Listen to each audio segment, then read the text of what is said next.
guys, welcome to Mind Matters episode 2. This week we'll be talking about our trip to America that we affectionately called #TI on tour. So if you'd like to check out any of our photos or videos of our trip, then search for the #TI on tour on Twitter and you'll be able to have a look. So our trip to America started with a conference in Northampton with NVR Northampton. So I remember coming into school and saying, I'm booked on this course, I'm going to this, you should come to it.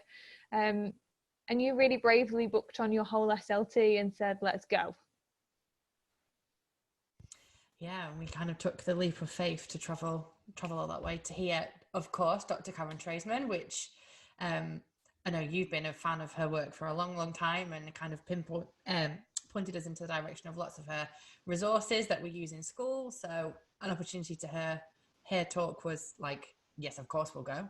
And of course on the bill was also Matthew Portell, who, if I'm honest, hadn't really heard of until we heard him speak.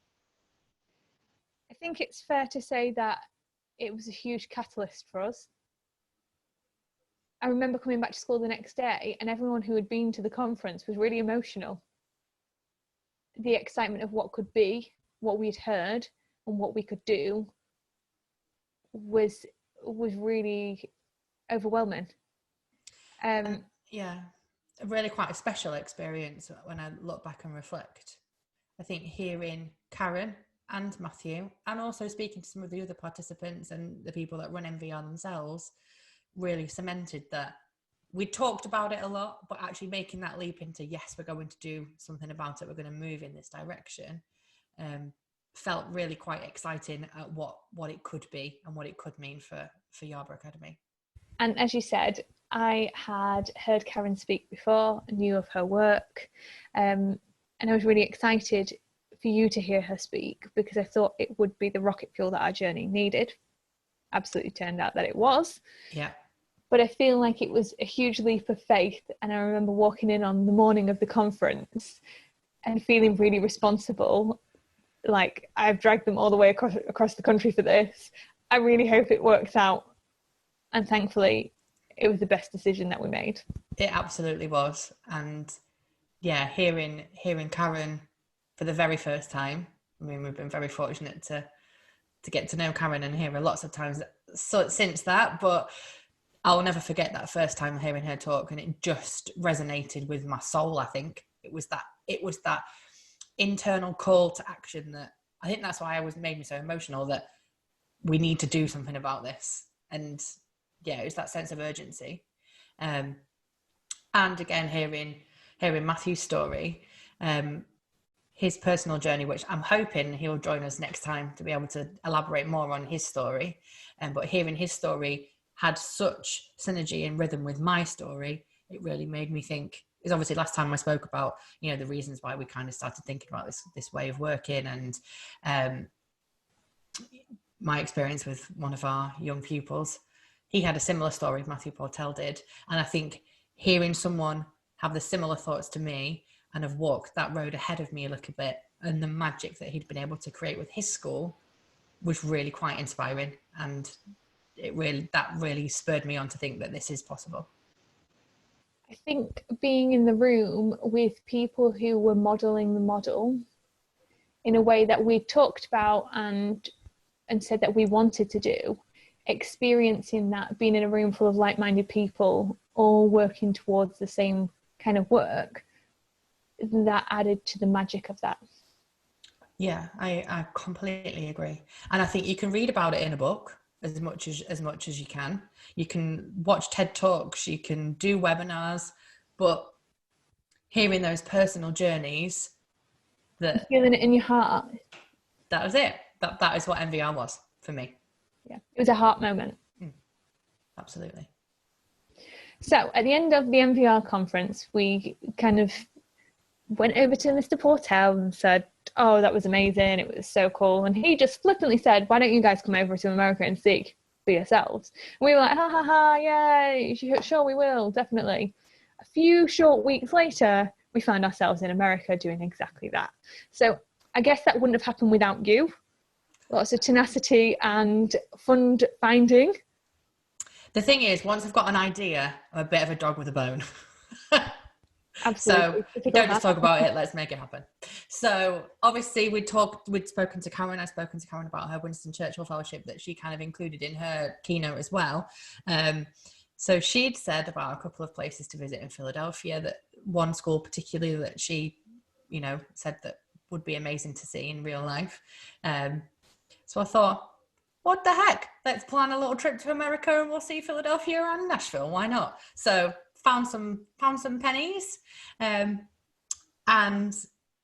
the way I did it was, of course, we had Karen put us in touch with the school in Philadelphia, and we had Portel's details, but the rest of it was all trauma-informed message boards in America, and people were very kind and came forward and said, come and see us, come and talk to us about what we're about. I think that's what made it really quite special as well, that there were real people that were living this work that came forward and were so kind to help. Yeah, I think the range of places that we went to as well, something that we were really interested in was environment, and seeing how trauma-informed or relationally informed environments differ depending on the cultural needs, the community needs. And I think that was a really beautiful thing to be able to see while we were there, is that being trauma-informed or trauma-aware, trauma-responsive, or just relationally informed, as we often talk about, is about responding to the needs of the community in an environment and a personal way. And I think seeing that in different forms, depending on the service, depending on the community, was really useful. It wasn't a one-size-fits-all approach. No, and it was such a range of areas and types of work that people were doing, and yeah, it was really good to see that real breadth of work happening out there.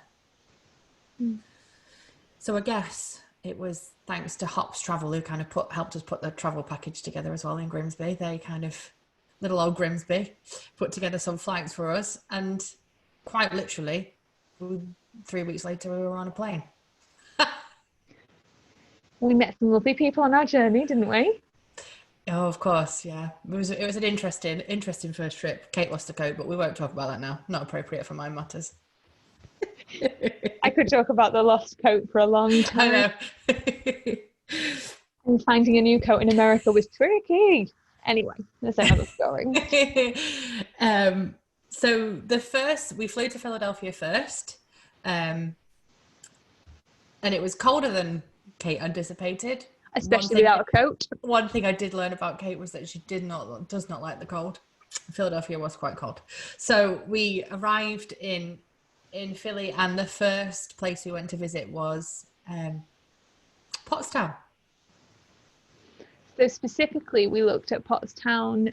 It's like a preschool, wasn't it? A kindergarten for what's called the Annex, and they specifically looked at trauma-informed and emotional literacy-based curriculums. So we were straight off the plane and in, really, weren't we, to there? So we went to have a little look around the different classrooms and the outreach services. Do you want to talk a bit about what we saw? Yeah, so Pottstown's quite an area of quite distinct deprivation, and it's had a lot of money invested in how they can kind of support the community going forward. And one of the projects was the nursery that we visited. So I guess for me, what really struck me was the family unit being celebrated and supported. So when you looked round, simple things like on the door, family announcements were shared and celebrated. So someone had become a big brother, and that was celebrated. Every classroom had a family tree with pictures of their family included. And every week they had parent sessions where they would come in and learn about different emotions and how to talk to your child about different emotions. And they had lovely stories to go alongside it, and they would do craft. And it was that real sense of containment, not just for the children, but it was about how you support that whole family unit. I think relationships were at the heart, weren't they? So when I saw the staff interacting with parents and with children, it was with real care and nurture. It wasn't rushed, it wasn't stressed, it was the care that was evident throughout. And I think that's really what set it apart from other places that we've been to. That nurturing element, down to when a child is distressed, I'm going to be sat rubbing their back and supporting them. And I think they had some good work around co-regulation that we saw, didn't they? Yeah, we were able to kind of sit in with a session about, it was like a morning session, wasn't it?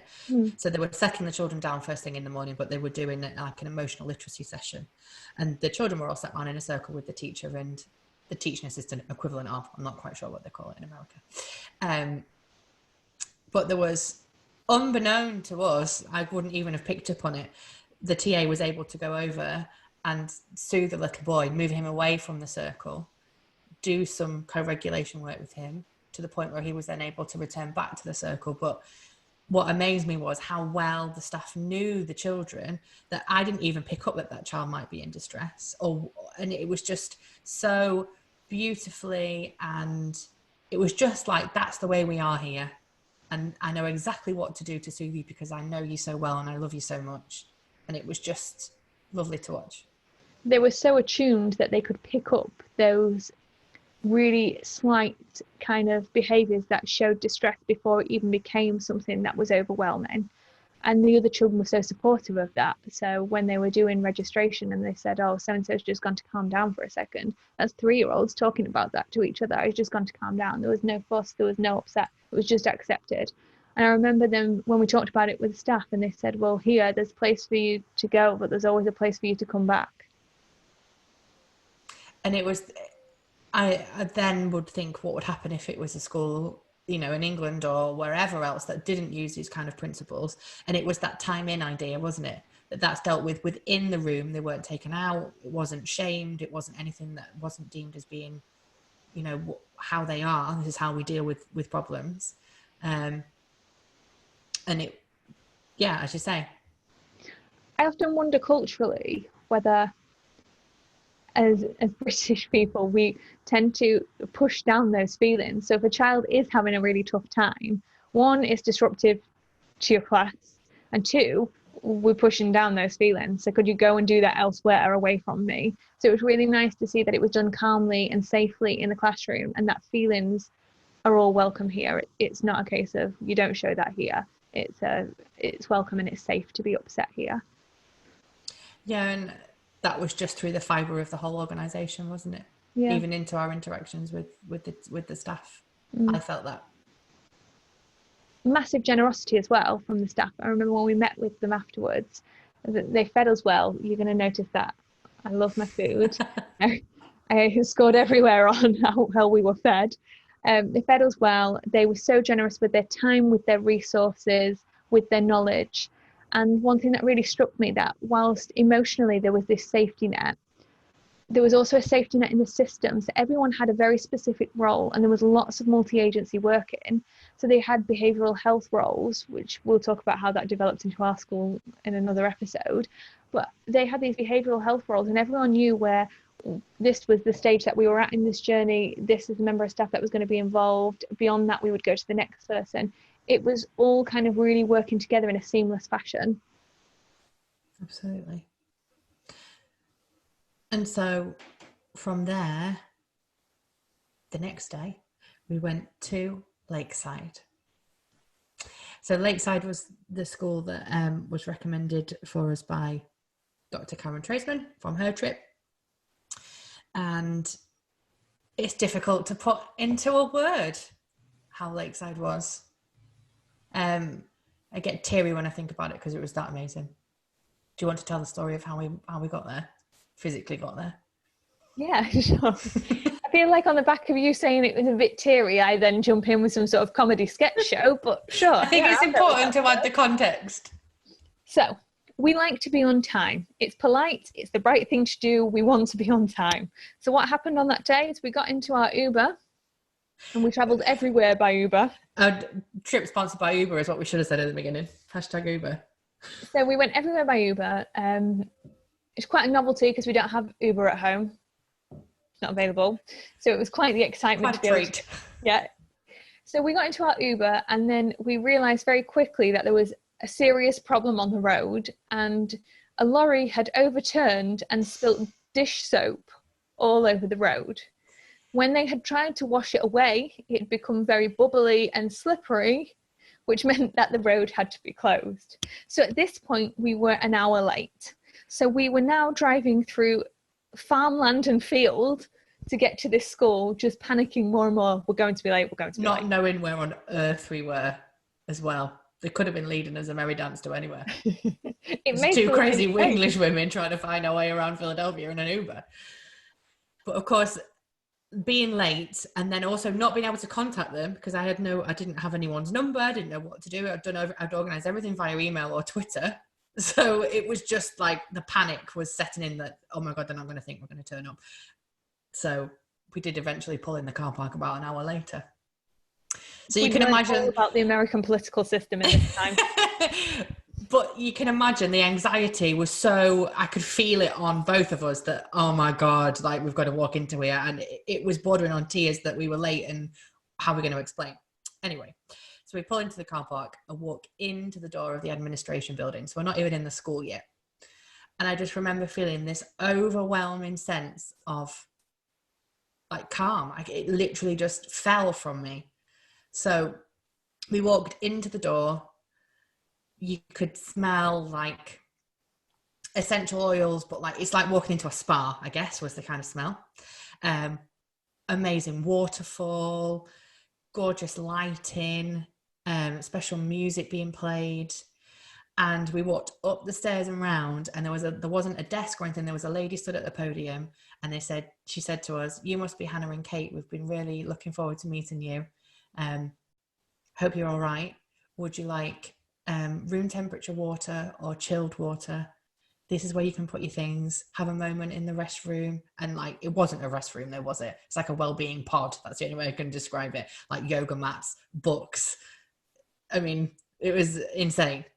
So yeah, and this amazing building that had been purpose built that was specially curved so you could see everybody at all times, natural light, communal areas to eat.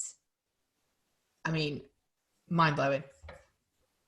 If you took a textbook version of like a trauma-informed building, they had created a sanctuary. That was exactly it. And all of our stress just instantly melted away. And then we met Jerry.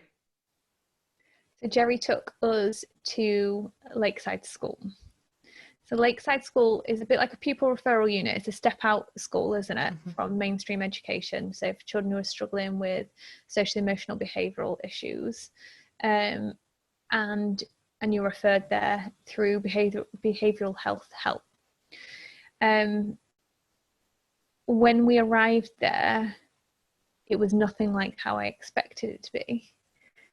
It was so peaceful and calm and connected. It was hard to tell who was the staff and who were the students. Everyone was so involved and connected at that really kind of important level. I remember going into a PE class and then being in the gym and staff just taking part and being really connected and high-fiving with their children. It wasn't the typical, we're just going to watch you guys get on with it. It was really, it was a family. Absolutely. So they start their day every day with that physical exercise, don't they? And then as you walk around the site, so the children, as I say children, they were teenagers, weren't they really? They weren't little ones. Everything was built on neuroscience. Everything had, because as they said to us, you can't hide behind that. They're the facts. This is how your brain develops and this is how we support you with that. So their curriculum reflected that, but their physical building, I mean, and it was an amazing kind of spot next to the lake, and it was so palatial. It was insane, really, especially with the sunshine. I'll never forget how it feels. So the children, as they work up, they're able to like maintain the sites. They do all of the gardening, they drive the buses, they serve the lunches, they do all of that. That's like, it's part of their community. So the music that's piped in, especially have a special music specialist that writes music that's 60 beats per minute to replicate heartbeat. So that's piped through everywhere.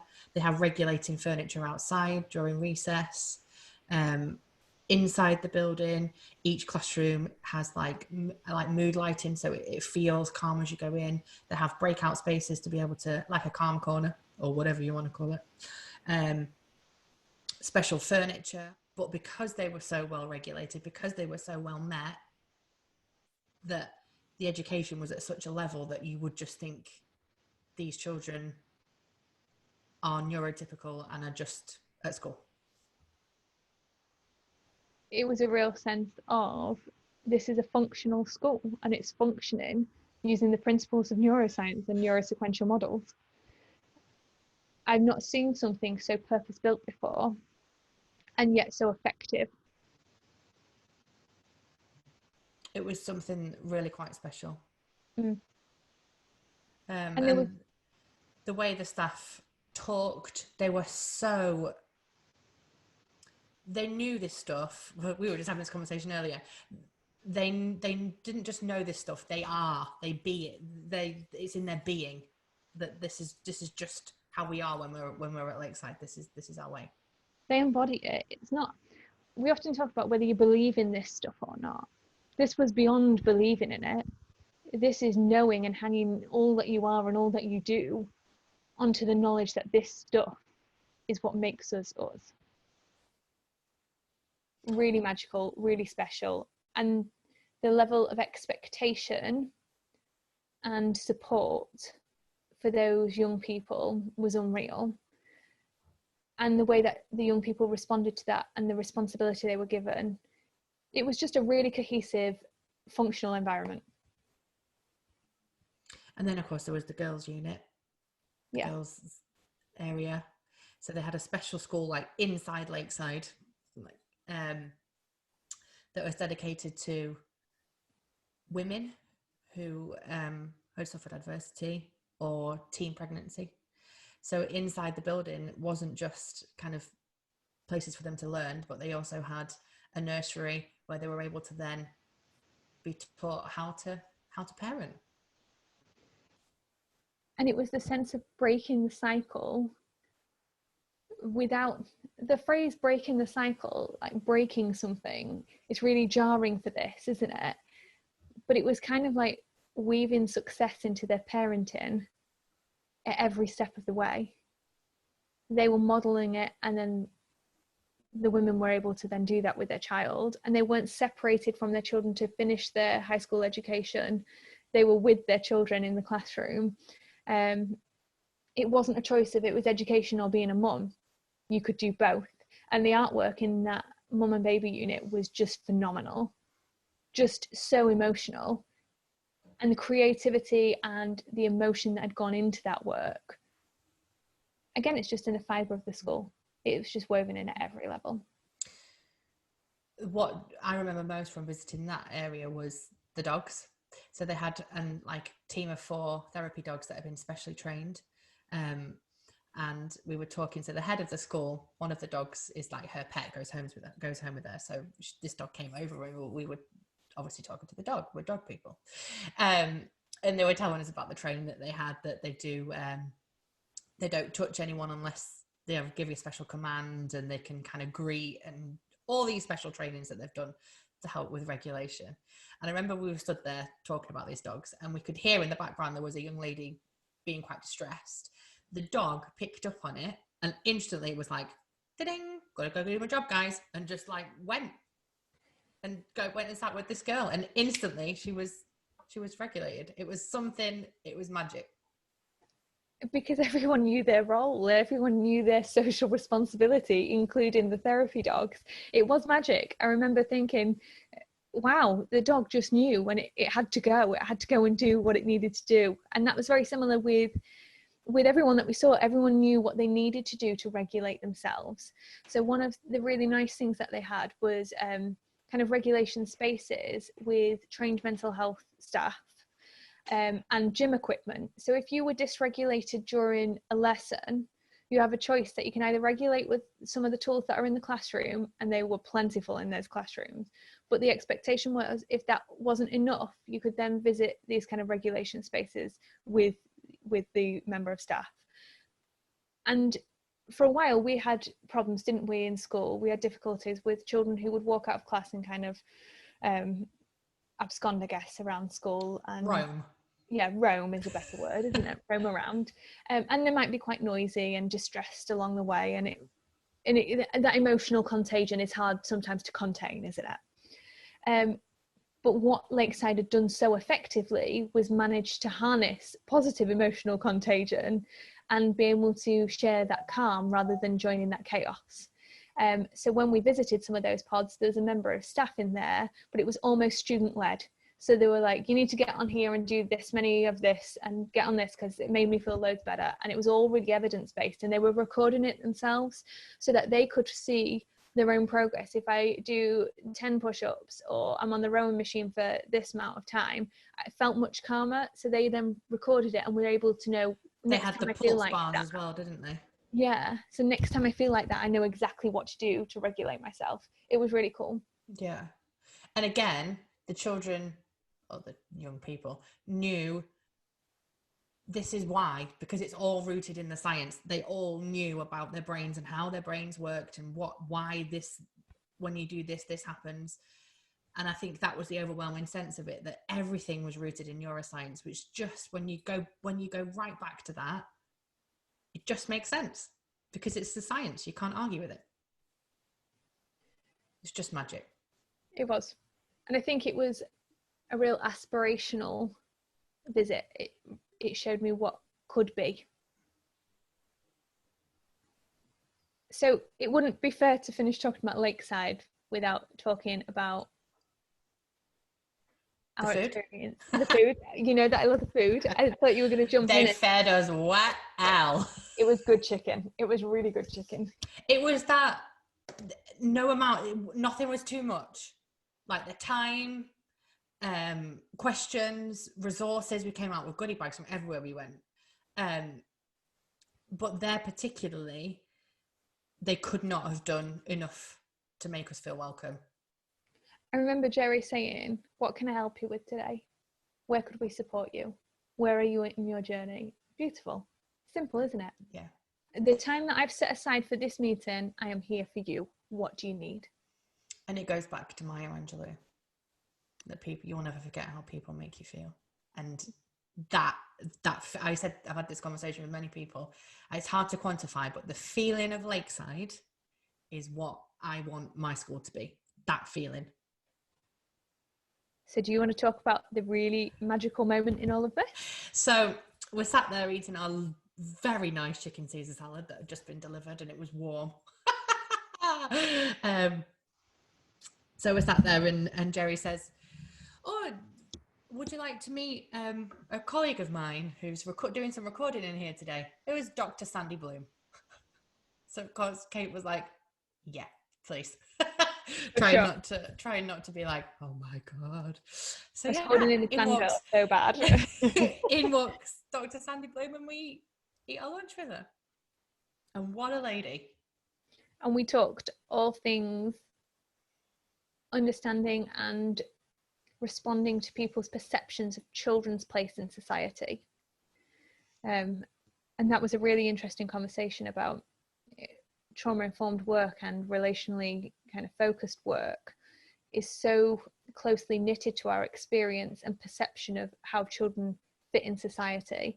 Are they lesser than their adult counterparts? Are they equal? Do they feel feelings in the same way? Or do adults' feelings, are they more important and more real? So we talked about that in great depth, and we talked about that in relation to staffing. So how do you understand people's experiences that have led them to perceive children a certain way, and how that impacts on classroom practice? And again, hearing her talk just made it just cements that even more, that we're doing the right thing.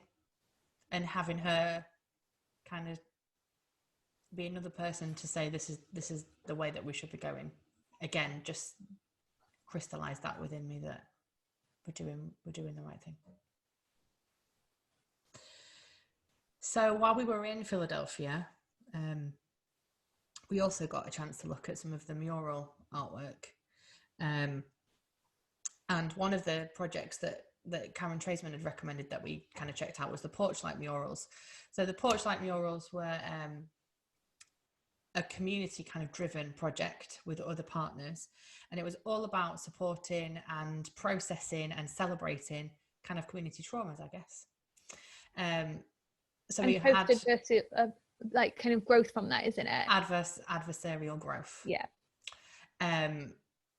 So we were very lucky. And when you walk around Philadelphia, there is a mural everywhere. Like, you can't get away from them. So we saw some pretty cool stuff that was just like some bars had done some cool stuff on the side of there, some cool art. So we had a lovely tour guide. And one of the best ones that I saw was one of the communities that was kind of out of the city centre itself. So it was a bit more of a deprived area, I guess, where there was a lot of gun crime, a lot of gang crime. And the mural was all about kind of honouring people that had been imprisoned. And embedded in the artwork were QR codes. And if you scan them with your phone, you could hear the voices of people telling stories of their family members being shot or being the person that was then put into jail because of that. And it was just so powerful to see how a community had come together and had that time to process and celebrate it and make it into something that was stunning to watch and look at and kind of behold. And they were saying that the level of vandalism had dropped because the community was so proud of what they'd come together to do with expert artists, etc., that they don't vandalize it anymore because they're just so proud of it. And to see how something that would have been hidden away and kind of shamed, they'd had that chance to process that as a community and make something that they were really proud of. And at the heart of the artwork was always people. It was the community, and hearing their voices in their own words, it gave you a window into their world, but really represented that people are central to this. And I guess that is what we're trying to create, a world where people and relationships are central to all that we do. And it's how you can have different outlets, that you can have a creative outlet to how you feel. It doesn't have to be, let's sit down and talk about it. You can think of creative things to do that help you process that in a really informal way. And that's what I took away from that. How can we celebrate what our community is about and process some of our ghosts, I guess, as a community? How can you process some of that and move forward together and grow? And processing emotion, we know from terms like name it to tame it.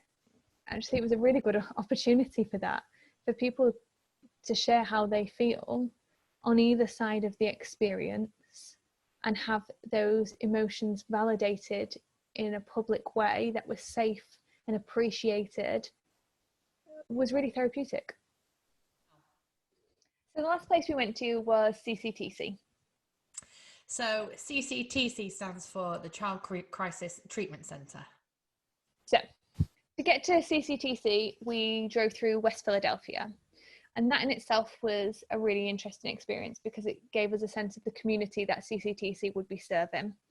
Our Uber driver gave us lots of information about West Philadelphia, but also explained that we wouldn't be able to get out of the car at that point and we wouldn't be able to film anymore in that area because it wasn't safe. And that gives you some context of what was going on at the time. I remember driving through there and thinking that the level of deprivation was something that I'd never seen before, even from driving around some of our more salubrious areas of Grimsby, which are not affluent at all, was not on the same level as West Philadelphia.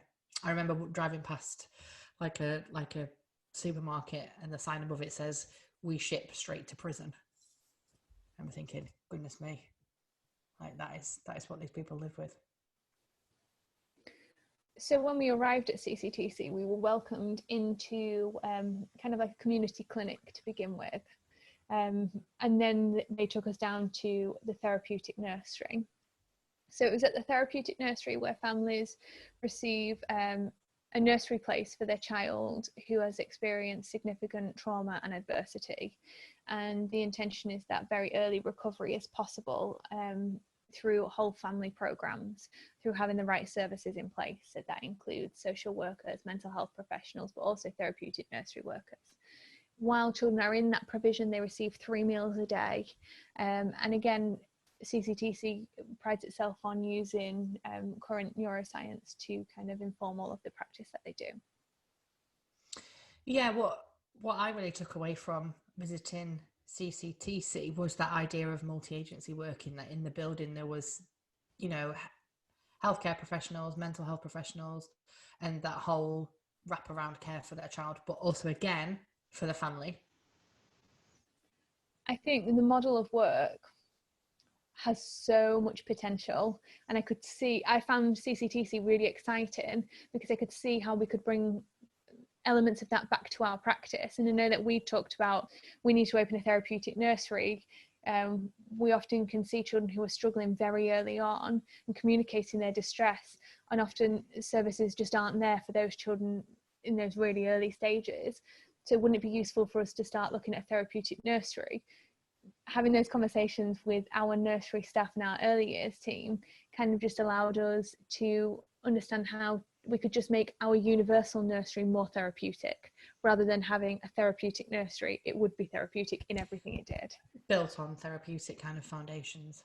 Yeah. And I think for us, well, for me, certainly that idea of having that therapeutic start, that neuroscientifically informed start.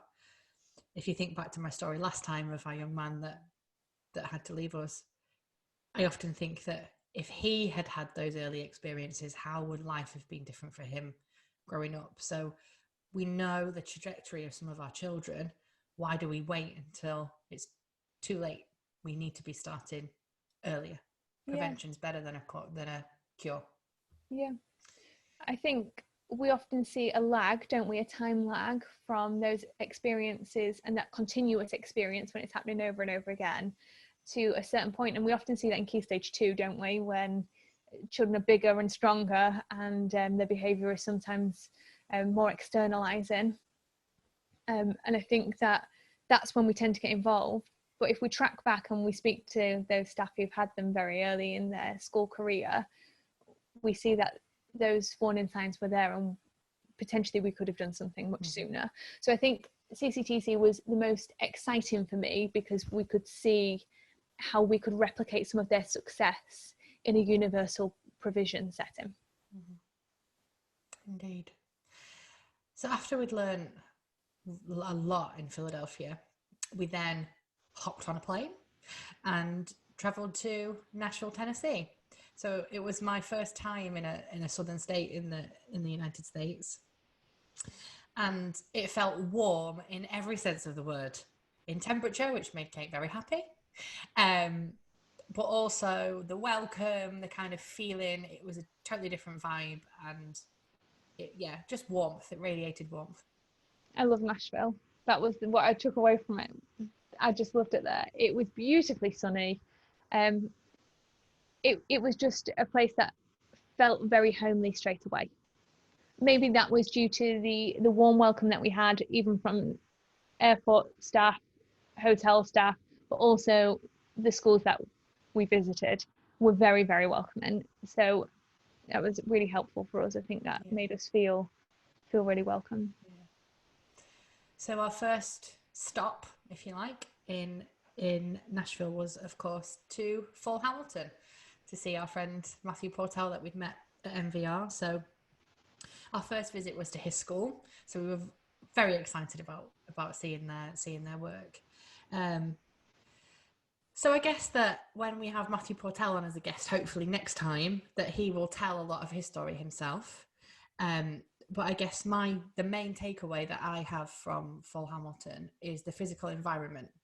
So when we looked around the school and into the classrooms particularly, they had special lighting. It felt very calm. They had peace corners inside. So again, that idea of time in for regulation rather than time out. And flexible working, all of that. It just felt like it was a little community that I was entering. It wasn't a classroom. Yeah, I think that was throughout, wasn't it? Especially when we talked with the children, they were so connected to each other and to to their teacher and to the school, and that was like multi-layered, wasn't it? Like throughout, they were all kind of really comfortable together. I think for me, the big takeaway would be the investment in personal development for the children. The children spoke so confidently and told such entertaining stories and could share their perspective and world in such a way that I'd never seen before. And I remember when we Skyped with our children at home, our children were really quiet and quite unsure about what to say and what to do. And the children from Full Hamilton kind of like just chatted and got on with it. And that was something really interesting for me to realise that we could probably do a little bit more around personal development and confidence. And that went hand in hand with their sharpen the saw time. So do you want to talk about Leader in Me first? Because I know that was something that you really enjoyed, and then I'll tag on with. Yeah, so they use Covey's 7 habits, and the kind of child version of that, if you like, is the Leader in Me. So what Matthew Portell, and I'm sure he will talk some more about that with us next time, but is that if it doesn't take a degree, get a kid to do it. So the children like ran the school, and by running the school, I mean they would do daily announcements to the classrooms. The children would run their class meetings every day. I remember the children going home because they're picked up by school buses. The walkie-talkies are manned and controlled by the children. So it is that idea of ownership. And I have never met with children who know themselves and their own personalities so well, and that is celebrated and encouraged and worked on as a whole school. They knew themselves better than some adults I've met, actually, and their sense of ownership on that school, it was theirs. It was their community. And I think that's testament to the work that they've done, isn't it? If I feel so safe here to be myself fully, that demonstrates the level of relational practice that is happening in that school. So I think that was something really exciting to see. Yeah, definitely. So of course, one of the habits is sharpen the saw. So sharpen the saw time was really cool. It was around taking care of yourself, developing your own skills, and giving yourself time to kind of improve. So I think it was a Friday afternoon, wasn't it, that we sharpen the saw time, and a range of different groups ran, all different topics. I went to movie and popcorn club. What did you go to? I went to gardening, and they grow their own produce and then make like food with it. And I also went to rock climbing club. Oh, I also went to escape room club. So I've managed to get around loads of clubs now, I'm thinking about it. So you go to the club that you're most interested in. So it's a really kind of mixed age range, and you go to your interest. And it's time for you to develop relationships, to develop skills that aren't kind of the traditional classroom skills. And as well, it was an opportunity for staff to really celebrate their talents and show the children that they were more than just teachers. Like they were really into like not rounders, baseball, don't call it rounders, or art or gardening or cooking or whatever. It was an opportunity for the staff to really share their passions and pass that on as well, which I really liked. And if we think about relational practice, that shared enjoyment in an activity, that playfulness and the attunement that can come through those joyful times, really not only solidifies the relationship, but also improves well-being for children and staff. So it's time well spent, isn't it? Also, it almost becomes like a self-care piece of work to end the week on, and children go home regulated and kind of grounded, ready for their weekend. Yeah, it was really something special, and the whole community, that feel of them all being together on that Friday before the weekend was something to behold. It really was. Again, it's that feeling. Yeah, it was a feeling in the heart, wasn't it, rather than anything you can really describe clearly. But that sense of being together, this is how we end the week together, and I value what you can bring to whatever of your interests you choose to attend. Yeah. Feels like it's second home. I'd like to go back. Yeah. See them again sometime.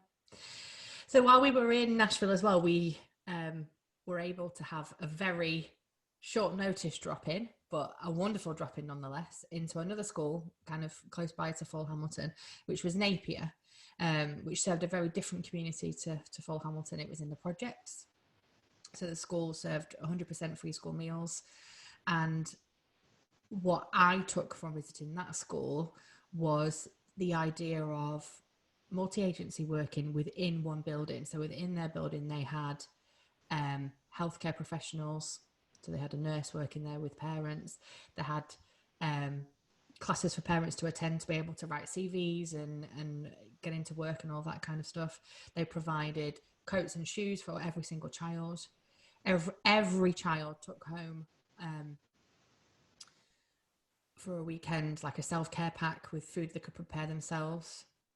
And it was just that sense of that was a real safe haven for not only the children but their families as well, that nothing was too much. They did at the beginning of the year, they started the curriculum and education later, so every teacher did a home visit to every single child they would have in their class so they can have context of where they came from. I mean, how amazing would that be if we had time, or it was encouraged to have time to be able to go out and get that kind of context from families. Yeah. Not just early years, it happens a lot in early years, Yeah. but every single year. When we move up. It's the empathy development, isn't it? Yeah. I think I've never been to a school that is more culturally responsive and representative. In the art on the walls, in the way that the building was designed, in the structures around the school, and the way that the staff spoke, it was so representative of the culture of the school and the community, and it was so respectfully done. That was really beautiful. So I'm thinking about the conflict resolution gardens that were built into the playgrounds. It really was, this work was woven into every level of that school. They called it the Napier Way, didn't they? Yeah. All the teachers and staff had a uniform that said "I Heart Napier," and they talked a lot about this is the Napier Way. And for an area that had such deprivation, when you walk in, it didn't feel like that at all. It just felt like a whole happy little hive. And the Napier Way was so contagious. I wanted to be part of the Napier Way. And when I spoke to whoever it was that we bumped into, this is just the Napier Way. This is just the way that we do it. And the staff was so positive, and Dr. Lawless, the principal, was just phenomenal. So warm and welcoming, but it didn't matter who she said, oh, go speak to this person. They all understood and embodied the Napier Way. So and that aspiration that she was a doctor, and she celebrated the fact that she had had a really good education and what college she'd gone to, and she talked a lot about giving the children those aspirations that you can be that too. And you're absolutely right. When I was there, I wanted to be part of the Napier Way, and the staff, contagious. Absolutely. I've never met staff who, I mean, we ended up hugging some of them as we left because they were just so happy to share their journey. And they were not at all like boastful of what they've done. It was just the way it's done here. It's just who we are. It was beautiful. It really was. So that kind of drew our trip to a close. And yeah, what we had the difficult job then to do was kind of put together what we felt the golden strands were, what were the common kind of themes from all the places that we'd visited, and what we can implement ourselves, what we can bring back and have a go at. So one of the first things we did was look at how much investment of time and resource was going into really distressed children very late on in their academic journey. So like tertiary intervention, which were quite high end and specific. And we looked at if we could extend our universal provision so that our greatest input seemed to go into universal so that we could prevent some of those problems occurring or developing to the point that they had. And one thing from everybody was that it wasn't just a find and fix. It wasn't just for a few children that had encountered adversity. It was for everyone, that this is the way that we are for all, and we're a physically safe and a psychologically safe organization, school, clinic, whatever, for everybody that walks through the door. And you're right, it's how we invest in the universal stuff that everybody gets, rather than just in that top section where it's the ones that are the real biggest externalizers or whatever that are showing us the most need. It's how we give that dosage to everybody. And I think that was a process in itself, wasn't it? So I know with some of our staff, I received emails saying things like, how do you know if they've experienced trauma? And like you say, this wasn't about understanding if someone had experienced trauma. It was about treating everyone to those same universal relational concepts so that everyone kind of had that experience. Mm-hmm. And it was about not saying I can't be like this with a child that hasn't experienced trauma. That this isn't just a find and fix, it is a way of being. It's going back to that idea. We've got to embody it. Yeah, and relational practice is good for everyone. I know I keep saying it's good for our children, regardless of what experiences they've had, but it's also good for our staff. It boosts staff mental health. So if I can invest in relationship-based practice, I will do for my own well-being as well as the children's. And I'm not a mum, but if I was, and my child hadn't encountered adversity, I'd still want my child to go to a school that was loving and nurturing and had attachment and attunement at its heart, and was going to kind of nurture every aspect of their being. I would want my child to go to a school like that, wouldn't you? Yeah. Adversity or not. Like, so we had the difficult job of looking at that and deciding what were the golden strands, I suppose, what made all of these organizations so special. So one of the things we took away from most of the places was emotional literacy. So giving the children the skills to be able to talk about emotions. It goes back to that name it to tame it work, and be able to talk about it in a way that was eloquent. We got a lot of, it's either bad, sad, angry. There was not many other, or good. There was no other shades in between of how children felt. And to let children know that it's okay to feel feelings. You put the welcome mat down for all feelings. One of the other big takeaways was how the curriculum needs to be brain-based, particularly thinking about Lakeside. It's all rooted in the neuroscience. The neurosciences are the facts, and that is the way it is. So it's how we upskill ourselves as professionals, but also how we upskill our children and our families as well. Because you wouldn't become a mechanic without ever looking at an engine. So why would you become an educator without understanding how the brain develops? Absolutely. And that, for me, personally, is one of the areas that I've learned the most in. And I wish someone had taught me that stuff when I was training. When I run parent groups, parents always say, I wish I'd have known this when I was pregnant. Mm-hmm. Yeah. The idea of measures, so being able to show impact of your work. A lot of the places we visited was able to say, this is what we've done and this has been the impact of that.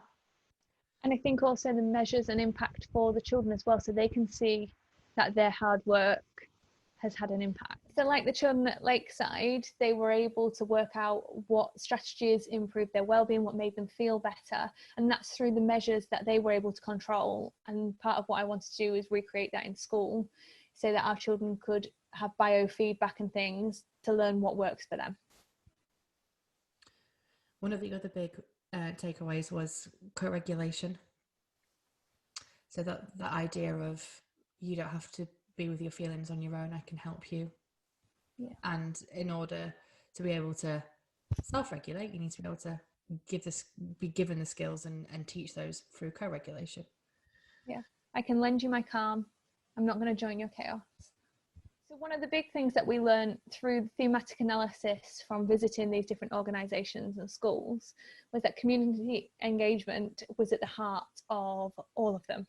So engaging with the community, meeting them where they are, and ensuring that the practice that we are offering reflects what is important to them and that they are part of that process of developing practice and that they continue to be part of the evaluation of that service as well. Physical safety was also really important in all of the venues that we visited. When Karen Traceman talks about a school becoming a brick parent, that was apparent at all of the settings that we visited. That in the chaos of some communities which were unsafe and so unsafe that we couldn't leave that area, the school became a safe place. How do we make our school somewhere that feels physically safe and can hold someone so that they feel safe to attend? And then staff wellbeing. Staff wellbeing is so important. So we needed to include lots of different ways that we could thread staff wellbeing through our work, not just for, it's easy to say in this work that we would just kind of focus on children and families, but in order to do that stuff we have to be able to focus on our staff. You can't pour from an empty cup. So we've done quite a bit of work, I guess, around staff wellbeing, but I guess we might talk about that later. Yeah, it's the Kenya Wellness Project. Wellbeing leads to well-doing. If you feel well, you can do well. The next section that we identified as being important to become trauma-informed or relationally informed is around having a family focus. That the work that we do cannot just be on an individual, but it needs to be respectful and inclusive of the whole family, so that families feel safe to come to us and that we feel safe to go to them when we need to. And also part of the staff wellbeing is honouring the staff's families and that they're part of that, and we have to honour that and encourage that as well. If family is at the heart of what we do, it has to be at the heart of how we engage as well. Indeed. One of the other big themes was this idea of multi-agency working. We've said that a lot, that a lot of these establishments don't work in isolation. They have people working within their actual building with families, with children. So it's that whole, it takes a village approach, that it's not just a school, it's that wider support, that wider network. And that the network is seamless, so that when your needs may change or differ, there is someone immediately there to pick up and support appropriately.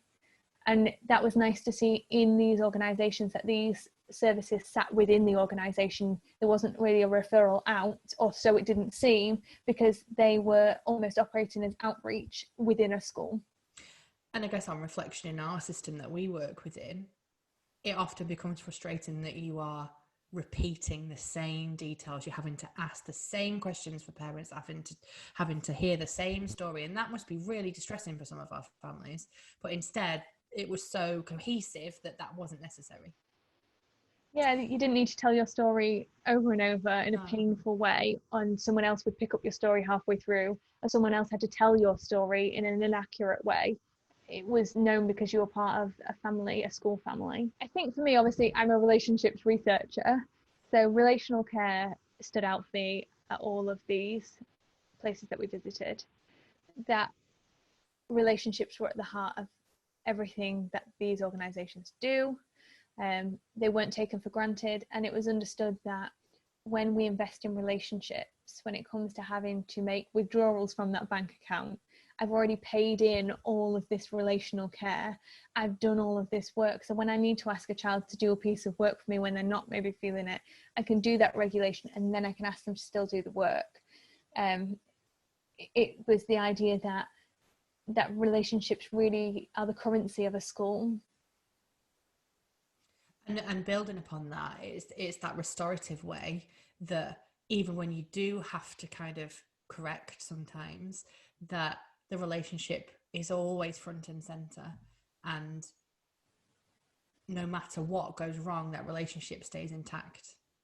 That I'll always love you, and I appreciate that more than anything else, and we need to talk about this. Yeah. So it's how you have that restorative approach and way is so important to be able to fix that when it does go wrong. And sometimes it does go wrong, but it's how you do that with relationship intact, and how you ensure that the organization feel that you're doing things with them, not to them. I think that was the biggest takeaway from that. I think having a restorative and relational lens together enables you to kind of look at your whole provision and see all the opportunities for developing relationships. And that's important, isn't it? That it's not just I say hi to you in the corridor. It's so much more than that in these organizations. It's so much more than that in these schools. And last of all was clear policies and procedures. That clear is kind. That, you know, we, especially in Nashville, we got to look at that every family is issued with like a book of like a handbook of how that school works and how that district works and the policies and procedures, and this is what you're going to expect from us. And having that absolute clarity ensured that everybody was on the team. Yeah, I think that it was clear as kind. You've explained it yourself. It's clear as kind. This is what this is what I expect from you. This is what you can expect from me. And if things go wrong, this is what you can do to support yourself, and this is what we can do to support you. It's trust in each other, isn't it? Yeah, it is. It's having that not shied away from that it's that clarity that's what makes people feel safe, that boundary, that this is what will happen, this is what you'll expect from if you do this, we're going to do this, we've got you. Yeah. So after we'd kind of had some time to analyze our trip, it was then, okay, now what do we do to put into our universal provision, like we've talked about, instead of invested in the high end spectrum of the kind of behaviors in children that we were seeing. It's how we embed this in the fiber and the fabric of our organization into the universal provision for everybody involved. And if I'm honest, the things that we're going to talk about very quickly now, we could do an episode and probably will on each thing, because it has been so much work in the minutiae of it that it's difficult to put that into a very quick, like, this is what we do, because there's so much behind it. So I feel that if there's anything that you want particularly explaining more, or you want to know more about, then we'd love to hear, you know, what kind of interests you and what you'd like to hear more about, because this is going to be, like I say, a very quick whistle stop tour. So one of the first things that we implemented was peace corners. Again, I'm hoping that when we have Matthew next time, that he will talk more about peace corners, but it's that regulation space in the classroom, time in rather than time out. We use shaky hand gang, which came from Paul Dix's work that Kate kind of took and put her own little creative slant on. So that means that every time a child comes into the classroom in a morning or an afternoon, then they're greeted by their teacher, and assemblies now as well. They're greeted by their teacher with handshake, high five, hug, whichever. So it's that relational start to the day. We use Neuroscience plans. So we look at what kind of behaviors a child is displaying and try and look at using different strategies and plans to be able to help them regulate and help the staff to co-regulate with them so they know them better. One of the biggest things was we adapted one of our spaces that we call the Nest, which is a space that's used primarily for family therapeutic intervention, things like therapy informed practice, DDP, that kind of work goes on in there. Again, I feel like we could have a whole week talking about the Nest, because it was Kate and I's baby, wasn't it? It was, and it is just nothing like a school. When you walk in, everyone's like, how is this in a school? It's all kind of informed with neurosequential roots again, isn't it? It's got lots of different hidden treasures in there. Yeah, absolutely has. We brought into Move This World, which is an emotional literacy and embodied relaxation program. That's a great resource for our teachers because they can kind of follow it. But it was something that we saw at Full Hamilton and loved. So that is something that we use daily in our school. We then developed a relationship policy, So we looked at our behaviour policy and looked how we could kind of use it as a behaviour and relationships policy, so that this would be the first step on our journey to sharing this information with parents formally about the route that we were taking. We made staff wellbeing a priority. So we started with kind of small bits and pieces that we were doing with them. So I remember on one of our training days, we started with all having breakfast together. We spent some time kind of revitalizing the toilets, I guess you'd say. So making it a space where it's safe to be, quite nurturing. So there are hand creams, nice things on the wall, rather than just functional. It was actually kind of a nurturing experience. We found that if our staff were feeling a bit wobbly, that it would often be the toilet that they would go to. And if you think about it, that's about right. If you're feeling emotional or you need a breather, it's often the toilet that is the place you go. So we wanted the toilets to be a real nurturing place, Haven. It's as like a nurturing as a haven, isn't toilet it? can Yeah, be. it is, with the nice cushions and whatnot. So you can have Yeah, a little very break in nice. there. Yeah. We invested in a ton of CPD, a huge amount of CPD. Yeah, huge. And still Um, remains huge. yeah, and at different levels. So there was a universal level that everyone went on, and then there have been different elements of it that other people have been on and have shared back in staff meeting. So CPD has been huge. I think it's worth us writing a list and probably talking through it at some point if anyone else wants to access some of the stuff that we've done. Because this way is so different to what other schools do, you need to get the advice and the training from the experts. And I think it sounds so easy to just say, just be relationship focused. But the reality of that is really hard. So for us, I think understanding the why we're doing what we're doing and why we're not doing things the way that we were doing has been really useful, and that's come through CPD. One of the big developments that we've kind of been working with as it's in its early stages and hoped to be fully launched soon is the Classroom Care app. So Kate has developed an app, which means that if teachers are feeling dysregulated or they've got, we call them our kryptonite kids. So those kids that push your button sometimes on a personal level, that they do something that really winds you up and you really find it difficult to kind of hold together, that you can call using the app. So that means that we have a duty team that if you call, someone will come and give you a break so you can have a moment's breather, or you can have some time to work on a relationship with a child, rather than us being like the heavy mob that turns up and removes children. it's that switch to being, I'll give you time to work on your relationship. Yeah, relieve some of that pressure of having a whole class there. Yeah, and as well, what you can do is you can call for a recognition. So if you want a member of the duty team to visit your classroom and see something amazing that a child's done and really recognize their effort or how they've embodied one of the school values or whatever it could be, then that's also nice. So it's how that is used for both ends of the spectrum. Yeah. We've also done a lot of work with parents. If I'm honest, that's an area that we really need to continue to develop. So Kate started doing some work with some groups of parents and more within parent-child relationships, kind of on a one-to-one, using a lot of the therapy informed practice. But that has been a huge part of how we engage parents that need that support.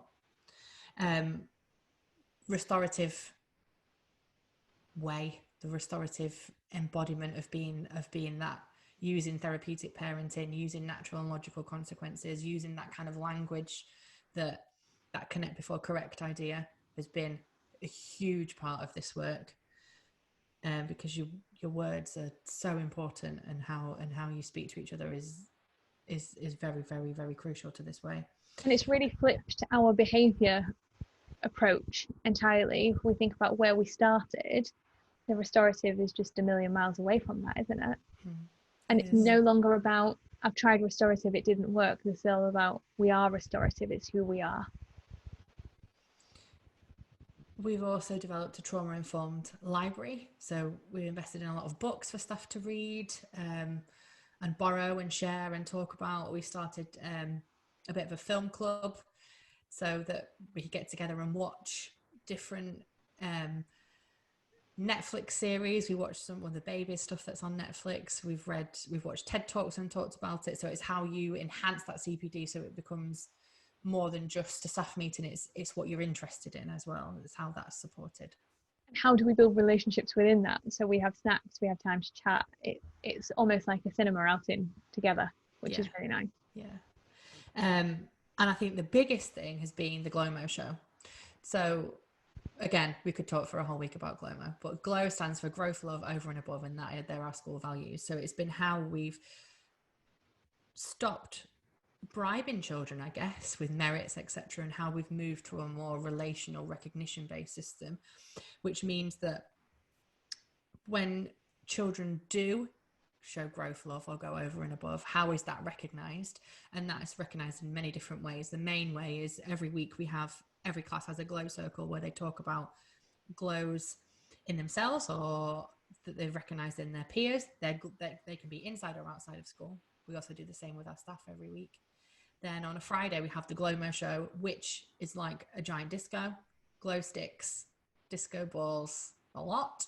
And what happens is that each child comes out to the front and talks about which glow they're going to share with the rest of the school. Now, before, when we used to do the really traditional people of the week, I would stand and say, this class's people of the week is X. And we would get a lot of, oh, it's not me. Oh, that's not fair. Whereas now they are literally, when they walk down the middle of the hall, they're high-fiving, they're hugging each other. I remember the very first Glomo show we did, there was not a dry eye in the house from the staff in there because it was just so amazing to watch how the children were with each other and getting teary thinking about it. It's relationships focused, isn't it? It's peer led. And the awesome thing is that the staff take part in it too. So between peers and staff, we nominate each other or ourselves, and we decide which glow to celebrate. And it's such a special experience. I've not seen anything like it before. We've stripped away that competitive element, and now it's kindness over competition. Yeah. And it wins the day every time. Yeah. So I guess, in a nutshell, that is how we've implemented some of the work from our learning from America. Yeah. We could talk a lot more about it, but I think as we have adapted our learning and ensured it fits with our community, each one of those things could have its own chunk of time to talk about. Yeah, and it continues to evolve as we learn more and speak to different people and do different trainings and all of that other work. You know, the work with Karen wasn't even mentioned in there that we've done since. So it's constantly evolving, and that is the beauty of this kind of work, that it's never stagnant, it's never boring, it's always fluid, and you're always learning and evaluating. So next time we'll be joined with Matthew Portell, who is the principal of Fall Hamilton Elementary School in Nashville, Tennessee. Huge part of my journey, and we're hoping that he'll be able to share his story with all of you. And I'm sure it will be equally as inspiring as the first time I heard it.